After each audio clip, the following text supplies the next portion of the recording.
àlọ́ lóńgì ní ti gàjà o lẹ́gúnlé olóńgì ní ti gàjà o ojú mi ti tólé ojú mi ti tóko ṣẹ́rí nílé àgọ́dọ̀ ojú tẹ́lẹ̀ tv ṣó ní kẹ́ máa wò nílé ojú tẹ́lẹ̀ tv àwọn lèèyàn ṣáńkó àwọn lèèyàn gbogbo mi ó sì ṣàǹkàrí àgbáyé ojú tẹ́lẹ̀ tv má yìí kò tiẹ̀.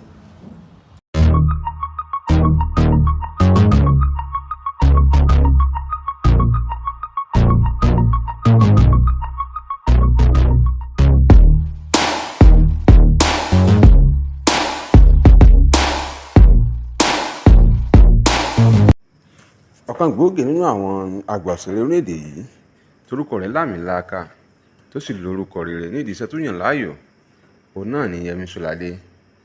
Yẹmi Solade gbajúmọ̀ òṣèré tíátà Yorùbá wa. Ọkùnrin náà má ti ju ọ̀rọ̀ ńlá kan jáde o.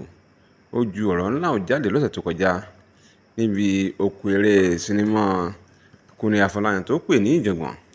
Níbẹ̀ ni Yẹmi Solade ti gba àwọn ọ̀dọ́ nímọ̀ràn, pàápàá àwọn tó fẹ́ mú iṣẹ́ tíátà tí wọ́n fẹ́ yàn láàyò gẹ́gẹ́ bí iṣẹ́ òòjọ́ wọn.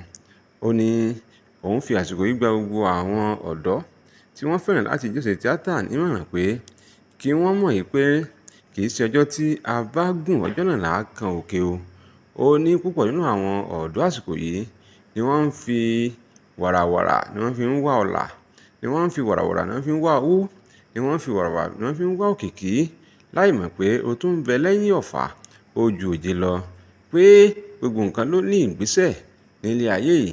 Ìgbésẹ̀ kan nìyà gbé kí èèyàn tó gbé òmíì, bẹ́ẹ̀ nìyẹn sì gbọ́dọ̀ la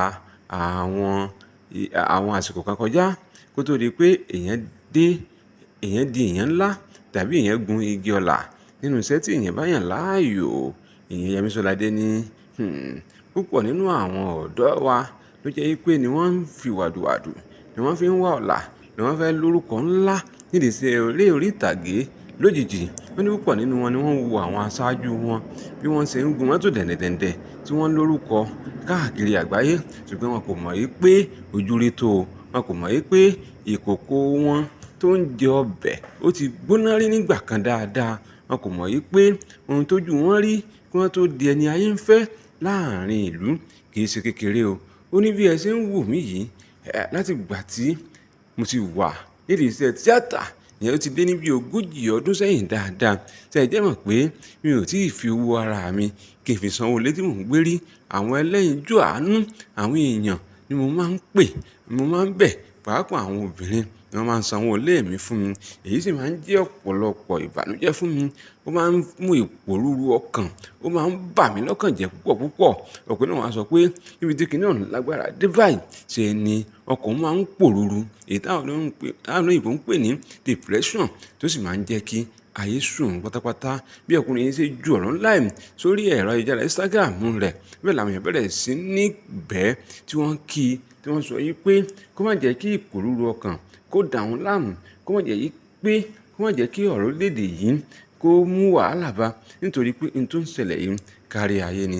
Ṣùgbọ́n ohun tó fojú hàn tó dájú nìyí pé inú Yẹmi Solade ò dùn.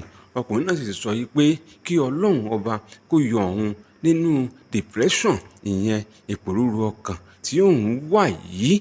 Abẹ́ Ọlọ́run Olódùmarè kó yẹ kó wọ́ wa nínú gbogbo ìlàkọjá tí a bá ń bá kọjá. Tẹni tó dé la rí o, tẹni tó ń bọ̀ àmọ́ a sì gbàdúrà yìí pé Ọlọ́run ọba adániwáyé, ọba tó ní owó tó ní ọrọ̀, yóò taari ọlá àti ọrọ̀ sí ọ̀dọ̀ Yẹmi Solade àti gbogbo àwọn olólùfẹ́ wa pátápátá nílòkó àti lẹ́yìn ọdún. A dúpẹ́ lọ́wọ́ yín o, bẹ́ẹ̀ sì ń fẹ́ wa, bẹ́ẹ̀ sì ń tẹ̀sí wa, tẹ́ ń subscribe sórí YouTube wa, tẹ́ ń bá wa kọ́mẹ̀ntì lórí gbogbo àwọn fọ́nrán tí a jù sórí afẹ́fẹ́. Lágbára Ọlọ́run, ire gbogbo ore lọ́ọ̀dẹ̀ wa.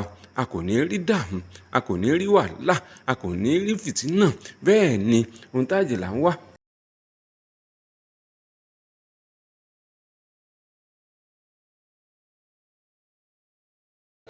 Yes, ẹ̀yin tèmi nílé, èmi ọmọ yín náà ní Esther Ìgbẹ́kẹ̀lé mo ní kí sọ fún yín o Ojútólé tẹlifíṣàn Ọlọ́run gbórúkọ ẹ̀ Ojútólé gbogbo nǹkan tẹ́ bá fẹ́ mọ̀ pátápátá nípa àwọn ojúlùmọ̀ àti àwọn ọ̀rẹ́ yín olólùfẹ́ yín nínú eré nínú fíìmù àti ní orílẹ̀-èdè àgbáyé ẹ máa rí lórí Ojútólé TV ó máa ń kọ́ni lẹ́kọ̀ọ́ ó dẹ̀ fún yín ní ìmọ̀ nípa ohun tí a kò ẹ máa wo ẹ má gbé problem.